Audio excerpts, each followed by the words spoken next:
এখন হাতের মুঠোয় লাল বাবা রাইস। এখন থেকে লাল বাবা রাইস অনলাইনে ঘরে বসে অর্ডার করুন। লাল বাবা রাইস, লাল বাবা অনলাইন, অর্ডার করুন আজই। লাল বাবা রাইস, স্বাদ ও স্বাস্থ্য একসাথে পাবেন শুধুমাত্র লাল বাবাতে। স্বপ্নের কেরিয়ার গড়তে চান? আসুন যোগ দিন MCRS নলেজ ক্যাম্পাসে। পূর্ব বর্ধমানে অবস্থিত আমাদের ক্যাম্পাসে আমরা অফার করছি নার্সিং ও প্যারামেডিক্যাল কোর্স। সবুজ ঘেরা হাইটেক ক্যাম্পাস, সঙ্গে কলেজ সংলগ্ন অত্যাধুনিক হস্টেল। এখানে অভিজ্ঞ শিক্ষক ও শিক্ষিকারা আপনাকে আধুনিক চিকিৎসা পদ্ধতি ও প্রযুক্তির মাধ্যমে প্রশিক্ষণ দিচ্ছেন। আমাদের কোর্সগুলিতে আপনি পাবেন হাতে কলমে প্রশিক্ষণ এবং প্রয়োজনীয় দক্ষতা অর্জনের সুযোগ। বিশ্বমানের পরিকাঠামো ও সুবিধা আপনার শিক্ষা জীবনকে করবে আরো সুন্দর ও সহজ। আপনার স্বপ্নের ক্যারিয়ার শুরু হোক এইখানে, MCRS নলেজ ক্যাম্পাসে। MCRS নলেজ ক্যাম্পাস, আপনার ভবিষ্যতের পথপ্রদর্শক। খেলাধুলোর আলোচনায় আজকে আমরা কিক বক্সিং নিয়ে আলোচনা করব। কিক বক্সিং নিয়ে আলোচনা করার জন্য মুক্ত হাওয়া ডিজিটাল মিডিয়া স্টুডিওতে আজকে আমাদের মধ্যে আলোচনায় উপস্থিত আছেন আমাদের একজন বর্ধমান শহরের খুবই প্রতিশ্রুতিমান একজন কিক বক্সিং খেলোয়াড় এবং প্রশিক্ষক। উনি একদিকে যেমন আমাদের জাতীয় স্তরের বিভিন্ন প্রতিযোগিতায় অংশগ্রহণ করেছেন এবং ওনার ছাত্ররাও ইদানিং সময় সর্বভারতীয় প্রতিযোগিতা এবং আন্তর্জাতিক পর্যায়ে প্রতিযোগিতায় অংশগ্রহণ করে সফল হয়েছে। আমরা সেই দীপান্বেশ দাস আজকে আমাদের আলোচনায় রয়েছেন। দীপান্বেশের সঙ্গে আমরা আলোচনা করে এই কিক বক্সিং সম্বন্ধে ওনার কাছ থেকে আমরা সংক্ষিপ্ত কিছু জেনে নেব। আচ্ছা দীপান্বেশ, তোমাকে আমি প্রথমেই যেটা তোমার কাছ থেকে জেনে নিতে চাই যে তুমি এত রকম খেলা থাকতে, ধরো ভলিবল, বাস্কেটবল, ফুটবল এইসব থাকতে তুমি কিক বক্সিংয়ে কীভাবে এলে? আমি যদি একটু প্রথম থেকে বলি, আমি ছোটোবেলায় ক্রিকেটটা অতটা খেলতাম না, তবে ফুটবল খুব খেলতাম এবং অ্যাথলেটিক্স খুব করতাম। তো আমি ফুটবলে স্কুল টিমের হয়ে আমি ইস্ট ওয়েস্টে পড়তাম। তো স্কুল টিমের হয়ে আমি ডিস্ট্রিক্ট অবধি খেলেছি, ডিস্ট্রিক্টের ফাইনালিস্ট আমরা রানার্স আপ হয়েছিলাম। তারপরে অ্যাথলেটিক্সে আমি ICSE বোর্ডের স্টেট লেভেল অবধি খেলেছি, স্টেটে আমার 3rd মেডেল আছে। এবং স্কুল লেভেলের পর আস্তে আস্তে ফুটবল আর ইয়েটা যেহেতু ইঞ্জিনিয়ারিং করেছি সেই ক্ষেত্রে একটু ওখান থেকে ডিট্যাচ হয়ে যায় এবং কলেজে সেরকমভাবে ফুটবল টিম না থাকায় বা অ্যাথলেটিক্সের সুযোগ না থাকায় ওখান থেকে ডিট্যাচ হয়ে যায়। তো করোনার টাইমে সবাই মোটামুটি ঘরে বসে, তো আমারও একটু ঘরে বসে বসে ওয়েট গেইন হয়ে গেছিলো। তো নিজের ওয়েট কমাতে আমি ওই লাস্টের ইয়ারে মানে ফাইনাল ইয়ারে আমি 2020 সালের কথা, হ্যাঁ 2020 সালে আমি ওই জয়েন করি। 2021 সালে জয়েন করি। 20 তো কলেজ খোলেনি আমাদের ভালোভাবে। তো 21 সালে আমি জয়েন করি। আমাদের বর্ধমানেই একজন এমনি ক্লাস করাতেন, আমাদের দেবজ্যোতি মুখার্জি বলে একজন, ওই স্যার এর কাছে প্রথম জয়েন।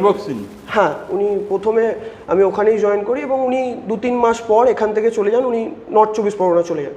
তো আমি তারপর এই মানে ওয়েট কমানোর জন্য জয়েন করে হঠাৎ করে আমার মানে এখানে যেহেতু ভালো লেগে যায়, হ্যাঁ ভালো লেগে যায় এবং যেহেতু স্কিলটা ডেভেলপ হয়ে যায়, তো যারা মানে প্রশিক্ষকরা ছিলেন দেবজ্যোতি স্যার এবং আমার এখনকার যে কোচ বনিশ চক্রবর্তী স্যার, ওরা বললেন যে উনি কোথায় শেখান? উনি দক্ষিণেশ্বরে শেখান। তো আমি দক্ষিণেশ্বরে মানে যাতায়াত করে শিখেছি এবং এখন মাঝে মাঝে যাই। তো এবার ওখানে স্যারেরা বললেন যে তুমি বিভিন্ন টুর্নামেন্টের নাম দাও। তো টুর্নামেন্টের নাম দিই এবং সেখান থেকে স্টেট, ন্যাশনাল, তারপরে ইন্টারন্যাশনাল হয়ে গেছে। প্রথম টুর্নামেন্টের কথা কিছু বলা যাবে? হ্যাঁ, কীরকম?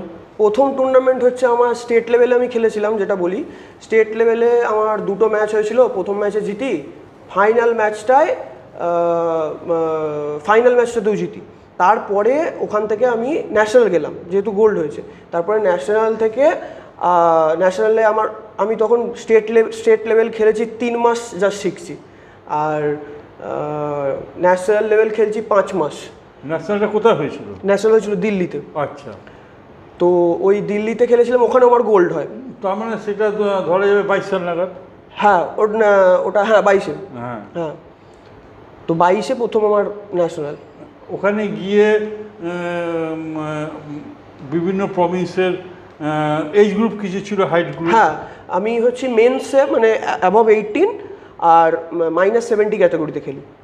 ওখানে গিয়ে মানে খেলা দেখে বিভিন্ন প্রভিন্সের প্লেয়ারদের দেখে কি মনে হয়েছিল? দেখুন, ন্যাশনাল লেভেলে যদি বলি, ন্যাশনাল লেভেলে অতটা বেশি হাই লেভেল নেই। মানে আমাদের মধ্যে যদি বলেন যে মানে ইন্ডিয়ার মধ্যে যদি বেস্ট টিম আমাদের সাবাত কিক বক্সিংয়ের যদি বলেন, তাহলে ওয়েস্ট বেঙ্গলের টিম যথেষ্ট খুব ভালো টিম। এবং সেইখান থেকে আমি যখন ইন্টারন্যাশনালটা প্রথম যাই উজবেকিস্তানে 2023-এ যাই ওটা, এবং সেইখানে আমি যখন যাই তখন মানে ইরান, উজবেকিস্তান, চাইনিজ, তাইপে, এরা সব মানে স্ট্রং টিম। তো সেইখানে ওই উজবেকিস্তানে গেছিলে, সেটা কি নিজের খরচায় গেছিলে? হ্যাঁ, পুরোপুরি নিজের খরচায়। প্রথমবারের ইয়েটা পুরোপুরি নিজের খরচায় গেছিলাম। তার পরের বার যখন 2024-এ ইন্দোনেশিয়া যাই, তখন একটি বেসরকারি সংস্থা, মানে বেসরকারি বলবো বিজনেস, হ্যাঁ, একটা বিজনেসম্যান আমাকে একটা তাদের CSR ফান্ড থেকে আমাকে সাহায্য করেছিল। হ্যাঁ, হ্যাঁ, একটা কর্পোরেট হাউস, তাদের CSR ফান্ড থেকে আমাকে সাহায্য করেছিলেন ইন্দোনেশিয়াটা যখন যাই। কিন্তু প্রথমবার যখন যাই, যেহেতু সাভাতের বর্ধমানে বা বেঙ্গলে, ভারতে সেরকম চল ছিল না, খুব একটা সাহায্য পাইনি, নিজের থেকে গিয়েছিলাম। এই যখন ন্যাশনালে গেলে সেখানে ধরো তুমি বলছো বাংলার একটা মানে এই সাভাতে বা কিক বক্সিংয়ের টিম খুব ভালো, কিন্তু চেহারা স্বাস্থ্যের দিক থেকে তো অন্য প্রভিন্সের অনেক লম্বা চড়া হয়, তা এখানে কি চেহারাটা কোনো ম্যাটার করে? দেখুন, যেহেতু আমাদের ওয়েট ক্যাটাগরি অনুযায়ী খেলা হয়, মানে ধরুন 70 কেজির আন্ডারে মানে হচ্ছে 65 কেজি যাদের ওয়েট, তাদের থেকে 69 কেজি বা 69.5 বা 9 এরকম যাদের ওয়েট, সেই একটা 4-5 কেজির ওয়েটের মধ্যে থাকছে। তো সেই ক্ষেত্রে আমার মনে হয় এখানে ওয়েটের যতটা না বা শক্তির যতটা না ইয়ে হবে, শক্তি মোটামুটি আমরা সবাই প্রয়োগ করতে পারবো, কিন্তু আমাদের এখানে স্কিলটা ডেভেলপমেন্টটা বেশি। এখানে স্কিলটা যার বেশি ভালো হবে, সে একটা শক্তিশালী লোককেও মানে তার এগেনস্টেও জিতে বেরিয়ে চলে আসতে পারবে। এবার এটা কি বলুন তো, একটা চেস ম্যাচের মতন, মানে দাবা খেলার মতন, শরীর দিয়ে দাবা খেলছেন আপনি। মানে তার একটা মুভ করছে, সেই মুভটাকে আমি আটকিয়ে অন্য একটা কাউন্টার করছি, আমি তার কাছ থেকে বেঁচে। বুদ্ধির সঙ্গে তো দৈর্ঘ্যের ফ্লেক্সিবিলিটি, ফাস্ট, হ্যাঁ, সব কিছু লাগছে। হ্যাঁ, নয়তো মার দিতে গিয়ে মার খেয়ে যাওয়া। অবভিয়াসলি স্পিডটা বেশি দেখুন, পাওয়ার তো অবভিয়াসলি সবার মোটামুটি আছে। এবার জেনারেটটা কখন হয়, যখন আমরা ঠিক টেকনিক ইউজ করি আর ঠিক স্কিল ইউজ করি এবং ঠিক স্পিড আমরা ইমপ্লিমেন্ট করতে পারি সেই জায়গার মধ্যে, এবং তখন আমরা অরিজিনাল পাওয়ারটা বার করতে পারি। এই যে খেলতে গিয়ে কখনো কি তোমার ভালো রকম প্রতিযোগিতায় খেলতে গিয়ে চোট পাওয়ার মতো? হ্যাঁ, আমার এই রিসেন্ট যে 3 নম্বর, প্রথম দিকে অতটা বেশি চোট হতো না, কিন্তু রিসেন্ট যে জিনিসগুলো হচ্ছে সেটাতে আমি বডিকে খুব বেশি পুশ করি। মানে ধরুন অনেক কটা ম্যাচ আমাদের একসাথে পরপর খেলতে হয়, তো আমার ওয়ার্ম আপের পর কিছু যদি একটু এদিক ওদিক হয়, যে আমার জল কম হয়েছে বা শরীরে সল্টটা কমে গেছে, এরকম যদি হয়, তাহলে বডিতে ক্র্যাম্প থেকে শুরু করে পুল অনেক কিছু হতে পারে। এবার আমি এই রিসেন্ট আমাদের কলকাতাতে ন্যাশনাল হয়েছিল, মানে প্রত্যেক জোন অনুযায়ী হয়, এবছর ইস্ট জোনে হয়েছিল, তো কলকাতাতে ন্যাশনালটা হয়। তো আমার ক্যাটাগরিতে টোটাল 3টে ম্যাচ খেলতে হতো, মানে ফাইনালে জেতার জন্য, গোল্ড মেডেলের জন্য। প্রথম ম্যাচটাতেই আমি জাস্ট নেমেছি খেলতে, 30 সেকেন্ড খেলেছি, আমার লেফট হিপে একটা পুল আসে, তো সেই পুলটা নিয়েই আমাকে বাকি ম্যাচগুলোও খেলতে হয়। মানে যদি না আমার এক্সপিরিয়েন্স থাকতো, হয়তো আমি বাকি খেলতে পারতাম না। মানে আমাকে অনেক কিছু, মানে যা আমি করতে পারি, অনেক কিছু করতে পারিনি, কিন্তু অন্য টেকনিক ইউজ করে আমাকে ওখান থেকে বেরিয়ে আসতে হয়েছে, যাতে আমার ইনজুরিটা না বাড়ে। তো সেই রকম আর কি অনেক অভিজ্ঞতা হয়েছে, যেখান থেকে আমরা মানে ইনজুরি থাকা সত্ত্বেও আমরা খেলে, দেখুন এটা একটা কমব্যাট স্পোর্টস, ইনজুরি হওয়াটা একটা স্বাভাবিক, মানে ছোটোখাটো ইনজুরি লেগেই থাকে, এবং টুকটাক ইনজুরি থেকে আমাদেরকে ওইগুলো নিয়েই চলেই আমাদেরকে বাকি টুর্নামেন্টটা বার করে আসতে হয়। তো সেটা তো আমার গোল্ড মেডেলই হয়েছে, আমার 3বার পরপর গোল্ড মেডেল ন্যাশনাল। শরীরে যে কোনো অঙ্গ প্রত্যঙ্গে একটা আঘাত লাগতে পারে, মেয়েদের পক্ষে এটা খেলাটা কতটা নিরাপদ? হ্যাঁ, দেখুন মেয়েদের পক্ষে অনেক রকম নিয়ম আছে। আমাদের যেটা নিয়ম আছে যে মেয়েদের ক্ষেত্রে ওদের চেস্ট লেভেলে মারা অ্যালাউ নেই, ঠিক আছে, এবং ছেলেদের ক্ষেত্রে মেয়েদের ক্ষেত্রে উভয়েরই গ্রয়েন লেভেলে মারা অ্যালাউ নেই, মাথার পিছনে মারা অ্যালাউ নেই, ঠিক আছে। বিভিন্ন রকম নিয়ম আছে যে কুনুয়ে করে বা হাঁটুতে করে, যেটা এলবো স্ট্রাইক বা নি স্ট্রাইক বলি আমরা, সেইগুলো নেই। হয়তো ওগুলো অন্য মার্শাল আর্টসে অ্যালাউড, কিন্তু আমাদের এই মার্শাল আর্টসে অ্যালাউড নেই। এগুলো আমরা মানে বিভিন্ন খেলোয়াড়দের সেফটির জন্যই এই নিয়মগুলো করা। বিভিন্ন যখন আন্তর্জাতিক খেলা খেলতে গেছে কোন প্রতিযোগিতায় খুব মানে শক্ত প্রতিদ্বন্দ্বী ছিল, মানে খেলতে গিয়ে যথেষ্ট হাড্ডাহাড্ডি লড়াই হয়েছে এরকম? সেটা হচ্ছে, আমি যদি বলি, আমি ইরানের সাথে খেলেছি, আমি চাইনিজ তাইপের সাথে খেলেছি, উজবেকিস্তানের সাথে খেলেছি। তো এই মোটামুটি প্রত্যেকটা মানে 2023 থেকে খেলছি, ধরুন ইন্টারন্যাশনাল 2023-এ একটা করেছি, 24-এ 25-এ। এবং প্রথমবারে উজবেকিস্তানের 2 জন ছিল, ইরানের 1 জন ছিল, তার পরের বার ইন্দোনেশিয়ার 1 জন ছিল, ইরানের 1 জন ছিল, আর চাইনিজ টাইপের 1 জন ছিল। আর এবছর চাইনিজ টাইপের 1 জন আর আমাদের ইন্ডিয়ার আরেকজন ছিল। তো আমার প্রথম 2 বছর ব্রোঞ্জ হয়েছে, মানে উজবেকিস্তানে আমার ব্রোঞ্জ হয়েছে, ইন্দোনেশিয়াতে আমার ব্রোঞ্জ হয়েছে, আমি ইন্দোনেশিয়ার প্লেয়ারকে হারিয়েছি, ইরানের সাথে খেলেছি তাদেরকে হারিয়েছি, এবং এখানে আমাদের আমি সেমিফাইনালে ইরানের সাথে হেরে যাই, তার জন্য আমার ব্রোঞ্জ হয়। আমার পয়েন্ট হিসেবে আমার এই খেলাটা কি আমাদের এখানে পরিকাঠামো আর একটু ভালো হলে কি তোমার খেলার রেজাল্ট আরও ভালো হতো, এরকম কোনো ব্যাপার আছে? সেটা দেখুন, আমাদের এখানে তো খেলাটাই নতুন বলতে গেলে, এটা ইউরোপিয়ান কিক বক্সিং, আমাদের এখানে খুব বেশি এটা চলই নাই। মানে আমাদের এখানে 2017-র পর থেকে এটা মানে শুরু হয়েছে।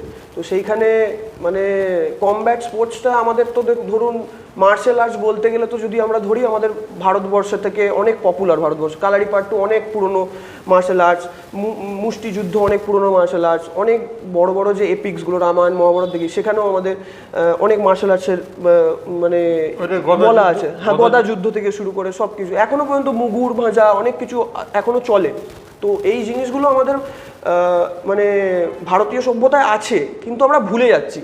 তো মানে এই হয়তো এটাই হয়েছে যে আমাদের এখান থেকে শিখে ওরা ওখানে পপুলারাইজ করেছে, কমার্শিয়ালাইজ করেছে, সেটা এখন বিশাল বড় একটা আকার নিচে, বিশাল বড় একটা রোমান কলাসিয়াম, যেটা আমরা জানতাম রোমানে। এখান থেকে কি মানে পেশাদার হয়ে খেলার কোনো সুযোগ আছে? হ্যাঁ, আমাদের সাবাত প্রো একটা ব্যাপার আছে, যেটা আমাদের মানে বেশিরভাগ ইউরোপিয়ান কান্ট্রিজে হয়। আমাদের ইন্ডিয়াতে আমি চাইবো যে এটা ইমপ্লিমেন্ট হোক। আমি নিজে ভারতের যে সাবাত অ্যাসোসিয়েশন অফ ইন্ডিয়া আছে, তার ইউথ কমিশনের আমি মেম্বার। তো আমি নিজেও চাইবো যে আমাদের এখানে যে প্রো খেলাটা শুরু হোক। তাহলে প্রোটাই কি বলুন তো, পুরোপুরি ফুল কন্ট্যাক্ট খেলা। তো সেই ক্ষেত্রে আমাদের মানে সাবাতের যে নিয়মগুলো, ফ্রেঞ্চ কিক বক্সিংয়ের নিয়মগুলো যতক্ষণ না প্লেয়াররা খুব ভালোভাবে জানছে, এই প্রো জিনিসটা মানে প্রো খেলা ইমপ্লিমেন্ট করাটা একটু টাফ হয়ে যায়। সো সেই ক্ষেত্রে সেমিনার অনেক করতে হয়, প্র্যাকটিস। ওখানে কি অর্থ উপার্জনের? হ্যাঁ, অবশ্যই। প্রো খেলাতে অবশ্যই আপনার একটা এন্ট্রি ফি থাকবে, এবং সেখান থেকে আপনি মানে একটা প্রমোশন হবে, প্রমোশন হাউস থাকবে, সেখান থেকে আপনি একটা প্রাইজ মানি থাকবে, বেল্ট থাকবে, তো বিভিন্ন জায়গায় এন্ডোর্সমেন্টের ব্যাপার থাকবে, অনেক কিছু থাকে। তাহলে এখন যে খেলাগুলো মানে তোমরা যেখানে খেলছো, সেখানে কি কোনো অর্থ উপার্জন হচ্ছে? না, এখানে অ্যাকচুয়ালি আমাদের যে সার্টিফিকেটটা পাচ্ছি আমরা, ন্যাশনাল লেভেল বলুন, স্টেট বলুন, বা এগুলো অ্যামেচার খেলা, অ্যামেচার বলুন, মানে অলিম্পিক লেভেল খেলাগুলোও সব অ্যামেচার লেভেল গেম। তো অ্যামেচার লেভেল গেমে কোনোদিন টাকা পয়সা প্রাইজ হয় না, প্রো লেভেলে হয় ওটা। তো আমাদের অ্যামেচার লেভেলের এই সার্টিফিকেটেরই দাম, মানে অনেকজন এই সার্টিফিকেট দেখিয়ে, এই মুর্শিদাবাদে বেলডাঙ্গায় একজন লেডি কনস্টেবলের এক্সাম দিয়েছিল, তো তার ইন্টারভিউয়ে সে সাবাতের স্টেট লেভেলে গোল্ড পেয়েছিল, সেই স্টেট লেভেলের সার্টিফিকেট দেখিয়েছে, তার ইন্টারভিউ অনেক হেল্প হয়েছে তার, সে এখন চাকরি করছে। আর সম্পূর্ণটা বিভিন্ন জায়গায় যাওয়া, কম্পিটিশনে যাওয়া, সম্পূর্ণটাই মানে নিজের টাকা খরচা? হ্যাঁ, এখনকার আপনি যদি বলেন তো ম্যাক্সিমাম কমব্যাট স্পোর্টসেই আপনার ধরুন এটাই আছে কমব্যাট স্পোর্টস বলুন বা ম্যাক্সিমাম যে গেমগুলো চলছে মানে পপুলার গেম, সেগুলোতেই আপনার মানে নিজেদের খরচাতেই চলে, মানে বলতে গেলে মানে যেগুলো ইন্ডিভিজুয়াল গেম বলছি। টিম গেম যদি থাকে সেই ক্ষেত্রে অনেক সময় স্টেট গভর্নমেন্ট থেকে বা ন্যাশনাল গভর্নমেন্ট থেকে সেন্ট্রাল গভর্নমেন্ট থেকে একটা পাওয়া যায়, কিন্তু আমাদের এখান থেকে যে কোনো গেমই বলুন আপনি মানে জিমন্যাস্টিক বলুন বা বলুন সবেতেই বা আমাদের সাবাত বলুন সবেতেই মোটামুটি নিজেদের খরচাতে। এই যে কিক বক্সিংয়ের সঙ্গে জিমন্যাস্টিক যদি খুব পারদর্শী হয়, ক্ষিপ্রতা আছে, সে কি আলাদা কোনো সুযোগ পাবে? না দেখুন, জিমন্যাস্টিক তো মানে একটা আলাদা গেম। জিমন্যাস্টিক ধরুন মানে ওটা একটা আলাদা পুরোপুরি আলাদা একটা সেক্টর হয়ে যাচ্ছে। মানে যদি বলেন কমব্যাট স্পোর্টসের যারা কোনো একটা কমব্যাট স্পোর্টস করছে, সে কমব্যাট স্পোর্টস ধরুন কেউ রেসলিং করছে, সে হয়তো কিক বক্সিংটাতে আসতে পারে। সে এমএমএটা মানে মিক্সড মার্শাল আর্টস যেটা আমরা বলি, সব মার্শাল আর্টস একসাথে শিখে রাখা, মানে গ্রাউন্ড গেম, তারপরে স্ট্রাইকিং মানে বক্সিং কিকিং এইগুলো, তো সেই সব কিছু একসাথে রাখা সেইগুলো সে করতে পারে। কিন্তু জিমন্যাস্টিকের সাথে যদি বলেন তাহলে একটা ব্রাজিলিয়ান মার্শাল আর্টস আছে যেটাতে খানিক জিমন্যাস্টিক থাকে, সেটার নাম হচ্ছে ক্যাপোয়েরা। তো সেটাতে খানিক জিমন্যাস্টিক মুভস বা থাকে, সেখানে এক হাতের বলে আপনার কিকিংয়ের পাওয়ার বাড়ায়, বিভিন্ন রকম টেকনিক্স ইউজ করে যেমন বাড়ায়। তো আমাদের এখানে মেনলি আমাদের স্টান্সটা মেনটেন করে বাড়ানোটা বেশি ইম্পর্টেন্স দেওয়া হয়। আমাদের বর্তমানে এখন তাহলে আমাদের পশ্চিমবঙ্গের মধ্যে কিক বক্সিংয়ে প্রথম সারির প্লেয়ার কারা আছে? যদি বলেন যার খেলা তোমার ভালো লাগে? হ্যাঁ, যদি বলেন মানে ন্যাশনাল স্তরে আমি লাস্ট 3 বছর ধরে ন্যাশনালে গোল্ড পাচ্ছি, এবং আমার যে ট্রেনিং পার্টনার আমার সঙ্গে ট্রেনিং করে অনেকজনা, তো তাদের মধ্যে একজন আছে শ্রেয়ান মুখার্জি। সে আমার থেকে এক ক্যাটাগরি উঁচুতে মানে 75 কেজি ক্যাটাগরিতে খেলে সে, আর আমি 70 কেজিতে খেলি। তো সেও খুব এক্সপিরিয়েন্স এবং খুব ভালো প্লেয়ার। আরও জয়েত মিশ্রা বলে আছে এখন আমাদের, তারপরে আছে ওয়েস্ট বেঙ্গলে আছে। কলকাতায় কি একাডেমি ভালো আছে? কলকাতায় বলতে দেখুন, আমরা যেখানে করি তো সেখানে দক্ষিণেশ্বরে সেখানে একটা ছোট জিমের মধ্যে আমরা যারা এক্সপিরিয়েন্স প্লেয়ার তাদেরকে মানে স্যার নিজে ট্রেনিং দেন, আমাদের বনিশ চক্রবর্তী স্যার নিজে ট্রেনিং দেন। এবং এখানে বলতে গেলে আমি প্রথম বর্ধমানে এই হিডেন হ্যান্ডস মার্শাল আর্টস নামে একটি বর্ধমানে এই কিক বক্সিং একাডেমি এখন কেমন চলছে? এখন বলতে গেলে ভালোই রেসপন্স, মানে লাস্ট 1 বছর ধরে আমি এটা ইনডোর করেছি। তার আগে একটি মাঠে শেখাতাম, তেলিপুকুরের ওখানে মাঠে। তো ইনডোর করার পর মানে ছেলে মেয়ে সবারকার সুবিধা। অনেকেই থাকে যে মাঠে মানে একটা স্বচ্ছন্দ বোধ করেন না, তো সেই ক্ষেত্রে ইনডোর করাতে অনেক সুবিধা, তোমার মেয়েরা অনেক ইন্টারেস্টেড হচ্ছে। ছাত্রছাত্রীদের মধ্যে ইদানিং কালে খুব ভালো পারফরমেন্স করেছে কারা আছে? ছাত্রছাত্রীদের মধ্যে আছে ধরুন ইমরান কাইম বলে একজন আছেন, পর্ণা দাস বলে একজন আছেন, অনাম মুখার্জি আছে, রণবীর বারিক আছে, তারপরে আরও আছে আপনার রোহান দে। এরা সব স্টেট লেভেল থেকে শুরু করেছে। দিব্যসানু কোনার, পিয়ালি, হ্যাঁ এরা আমাদের বর্ধমানের, আর এরা আমারই স্টুডেন্ট। আর কলকাতা বা রাজ্য স্তরে মেয়েদের ভালো কারা আছে? রাজ্য স্তরের ভালো মেয়েদের আছে আমাদের মুর্শিদাবাদ থেকে 2 জন গেছিলেন, একজনের নাম আমার মনে আসছে না, আরেকজনের নাম আই থিঙ্ক দেবপ্রিয়া এরকম কিছু আছে। মুর্শিদাবাদ থেকে আমাদের সাথে ইন্দোনেশিয়াতে গেছিলো। তো আমরা 3 জন বেঙ্গল থেকে যাই, আর বাকি বিহার থেকে, বাকি অন্য স্টেট থেকে, উত্তরাখণ্ডের এখান থেকে গেছিলেন। এই আমার স্টুডেন্ট মোটামুটি 4 জনা ইন্টারন্যাশনাল স্টেজে এশিয়ানে এই রিসেন্ট দিল্লিতে একাডেমিতে। স্টুডেন্ট কতজন আছে এখন? মোটামুটি 20-25 জন আছে। তার মধ্যে মেয়ে কজন? মেয়ে আছে মোটামুটি 6-7 জন নিয়মিত। হ্যাঁ। কি বয়সের মেয়ে আছে? মেয়ে অনেক ছোট থেকে বড় আছে, মানে একদম 6-7 বছরেরও আছে, আবার এখন যারা ঢুকছে তারা ধরুন 22 বছর। আমাকে কালকে না পরশু একজন ফোন করেছিল, তার এজ 22, এখন 16-17 এরকম এজের তো আছেই। 22 বছরের একজন অ্যাডমিশন নিয়েছে। বেশি বয়সে অ্যাডমিশন যারা নেয় তাদের কি অনেক দূর যাওয়ার একটু সেরকম কোনো ব্যাপার নেই মার্শাল আর্টসে। এবার আপনি যতটা নিতে পারছেন, যেমন আমি তো আগে এই কমব্যাট স্পোর্টসের সঙ্গে যুক্তই ছিলাম না, আমি ছিলাম ফুটবলার, অ্যাথলেটিক্স পারসন।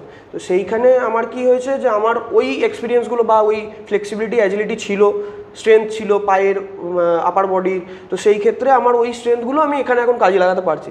তো সেই রকম যদি কেউ মানে কোপ আপ করে নিতে পারে তো সেও এগিয়ে যেতে পারে, কোনো ব্যাপার নেই। কিক বক্সিংয়ে আগামী দিনে তোমার মানে পরিকল্পনা কী আছে? আমার আগামী দিনে যদি বলেন পরিকল্পনা কি, আমি এখনো অবধি এশিয়ান লেভেলটা করেছি। আমি ওয়ার্ল্ড চ্যাম্পিয়নশিপটার জন্য একবার সিলেক্ট হয়েছিলাম, কিন্তু আর্থিক কারণের জন্য যেতে পারিনি, কারণ অনেক টাকা খরচা। এবার যেহেতু আমি বললাম যে কোনো রকম স্পন্সরশিপ খুব একটা পাওয়া যায় না, যেহেতু খুব একটা পপুলার গেম নয় কমব্যাট স্পোর্টস এই মুহূর্তে। তো এখন আস্তে আস্তে উঠছে, তো আমি আশা করব পরবর্তীকালে ওটা ভালো হয়। আমি ওয়ার্ল্ড চ্যাম্পিয়নশিপটা তো অবশ্যই আমি চেষ্টা করব, এবং ওয়ার্ল্ড কমব্যাট গেমস আমি মানে বিশ্বস্তরে আমি ভারতকে রিপ্রেজেন্ট করার চেষ্টা করব। একাডেমি নিয়ে কী ভাবনা চিন্তা আছে? একাডেমি নিয়ে ভাবনা চিন্তা আছে। আমি এখানে মোটামুটি আমি চাইবো যে আমার স্টুডেন্টরা আমার সাথে সাথেই যেন এগিয়ে যায়, এবং আমি যে স্তরে খেলতে পারছি সেই স্তরের জায়গাটা আমি যেন তাদেরকে দেখিয়ে দিতে পারি। এবং ধরুন আমি কেউ এখান থেকে মানে প্রথম যখন যাই আমি উজবেকিস্তান, তখন ইন্ডিয়া থেকে 3 জন গেছিলাম, ঠিক আছে? একজন আমি, ওয়েস্ট বেঙ্গল থেকে রাজস্থানের একজন, আর হরিয়ানার একটা মেয়ে। তো আর আমাদের সঙ্গে আমাদের গাইড মানে কোচ গেছিলেন, তো উনি আমাদের অফিসিয়াল ছিলেন ইন্ডিয়া থেকে। তো ওখান থেকে 3 জন গেছিলাম মাত্র। সেখান থেকে মানে এই ওয়েস্ট বেঙ্গল থেকে আরও 3 জন গেল পরের বছর। এখন ওয়েস্ট বেঙ্গল থেকে পরের যে রিসেন্ট যে এশিয়ানটা হলো সেখানে আরও অনেকজন গেল। তো সেই ক্ষেত্রে একটা যতক্ষণ না আপনি একটা পাথ যে হ্যাঁ এটা একটা যাওয়া যায়, এত দূর যাওয়াটা খুব একটা বিশাল বড় ব্যাপার নয়, মানে খুব একটা কঠিন ব্যাপার নয়। হ্যাঁ কঠিন ব্যাপার, কিন্তু এটাকে মানে যদি চেষ্টা থাকে মনে, বা তোমার যদি একটা গাইড থাকে আরামসে যেতে পারো। সেই ক্ষেত্রে আমি যে গেছি ওই জায়গাটা আমি বাকিদেরকে গাইড করতে পারবো। এটা একটা যে চোট আঘাত পাওয়ার একটা সম্ভাবনা থেকে যায়, হ্যাঁ, বাড়ির গার্জিয়ানরা কি এই খেলায় ছেলেমেয়েরা গেলে কিছুটা বাধা দেয় বা তারা অতটা চায় না? দেখুন, আমাদের খেলাটার 2টো নিয়ম আছে, একটা হচ্ছে লাইট কন্ট্যাক্ট আর একটা হচ্ছে ফুল কন্ট্যাক্ট। লাইট কন্ট্যাক্টে আপনি 50% পাওয়ার ইউজ করতে পারবেন, জোরে মারলে সেটাতে আপনার মানে ফাউল আছে। এবার যদি আপনি ফুল কন্ট্যাক্ট খেলেন সেটাতে আপনার যত জোর যে খুশি মারতে পারে, কিন্তু নিয়ম অনুযায়ী যেখানে সেখানে মারলে চলবে না, বা যা খুশি করে মেরে দিলে হবে। তাহলেও আঘাত পাওয়ার সম্ভাবনা, হ্যাঁ আঘাত পাওয়ার সম্ভাবনা ফুল কন্ট্যাক্টে বেশি থাকে, লাইট কন্ট্যাক্টে খুবই কম থাকে। তো সেই ক্ষেত্রে যারা ধরুন মানে প্রথম একদম বিগিনার আমার কাছে যারা শিখছে, তারা লাস্ট 2 বছর ধরে, তো মানে যারা আমি বলছি বাইরে করাচ্ছিলাম, লাস্ট 2 বছর ধরে যারা শিখছে তারা এখনও অবধি লাইট কন্ট্যাক্টই খেলছে। আমি তাদেরকে বলেই দিয়েছি যে একটা সার্টেন পিরিয়ড অফ এক্সপিরিয়েন্স না হলে আমি তাদেরকে ফুল কন্ট্যাক্ট। অভিভাবকরা কি বলেন? অভিভাবকরা সেম কথা, যে তোমরা একটা এক্সপিরিয়েন্স করে নাও, গ্যাদার করো আগে লাইট কন্ট্যাক্টে, তারপরে তুমি ফুল কন্ট্যাক্টে খেলবে। কারণ ফুল কন্ট্যাক্টে খেলা চারটিখানোই ব্যাপার নয়। আমি এতদিনে ফুল কন্ট্যাক্ট খেলা বা শুরু করেছি, লাইট কন্ট্যাক্টে পয়েন্ট ফাইটিং আমি অনেক মেডেল পেয়েছি। এবার সেই ক্ষেত্রে ফুল কন্ট্যাক্টে পাওয়াটা মানে খুব মানে কি বলবো, শুধুমাত্র স্পিড হলে হবে না, সেখানে পাওয়ারটাও জেনারেট করতে হবে, সেখানে মার হজমও করতে হবে। তো সেই ইনজুরিটা মেনটেন করে আমাদেরকে এগিয়ে যেতে হয়, সেটা একটা দেখতে হয়। কারণ যদি হ্যাঁ সাহসটা অবভিয়াসলি উইল পাওয়ার লাগবে। এবং যদি কারোর গার্জেনদের যে ভয় লাগে যে এরকম লেগে যাওয়ার ব্যাপারটা, তার সেই ক্ষেত্রে লাইট কন্ট্যাক্ট তো আছেই। সেখানে তো খুব মানে আমি লাইট কন্ট্যাক্টে কোনোদিন ইনজুরি হইনি। আমরা কিক বক্সিং নিয়ে আলোচনায় আমরা দীপান্বেশ দাস, ওনার কাছ থেকে আমরা আলোচনায় শুনলাম, খুবই ভালো আলোচনা করলে আমরা অনেক কিছু জানতে পারলাম। আগামী দিনে আবার ওনাকে নিশ্চয়ই আমাদের স্টুডিওতে পাবো, এবং এই ধরনের আলোচনায় ওনার কাছে আবার কিছু জানবার আমরা চেষ্টা করবো। আজকে আলোচনা এখানে শেষ।